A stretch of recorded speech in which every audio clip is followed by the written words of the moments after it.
কি গো, হ্যাঁ টিফিন নিয়ে চলে এসছো? হ্যাঁ, আমারটা নিয়ে চলে আসলাম। তুমি একটা নিয়ে এসছো না? আরে সাবাস। এই দেখো আমারটাও নিয়ে চলে এসেছি। তোমার ক টুকরো গো? আমি 6 টুকরো করেছি।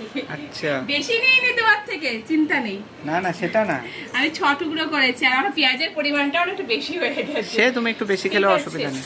আচ্ছা, বলকে আগে দিয়ে এটাকে বেশি ইয়ে দিয়ে- করে দাও, সাজিয়ে টাজিয়ে দাও। সাজিয়ে আমি সস আমি ওরকম ভাবে খাবো না, আমি সস লাগিয়ে এই দেখো। ও আচ্ছা আচ্ছা, এটা আজকে দেখো বন্ধুরা, ডিম টোস্ট খাচ্ছি আর ছেলেকে করে দিয়েছি রুটি দিয়ে এগ রোল।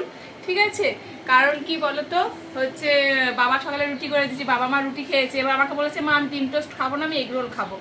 দিয়ে দিয়ে শসা টসা কেমন ডিম টিম লাগছে? দিয়ে ওকে এগ রোল করে এটা দিয়েছি। তোমার জন্য না, দিস মাই ওইটা আমি খাবো। আর সকালে আলু এই দেখো সকালে আলু পেঁপে তরকারি ও, রুটিও করেছিলাম। করেছো না? হ্যাঁ, রুটি করে দিয়েছি, ছেলে এগ রোল খাচ্ছে আর বাবা মা রুটি খেয়েছে, আমরা দুজনে ডিম টোস্ট খাচ্ছি।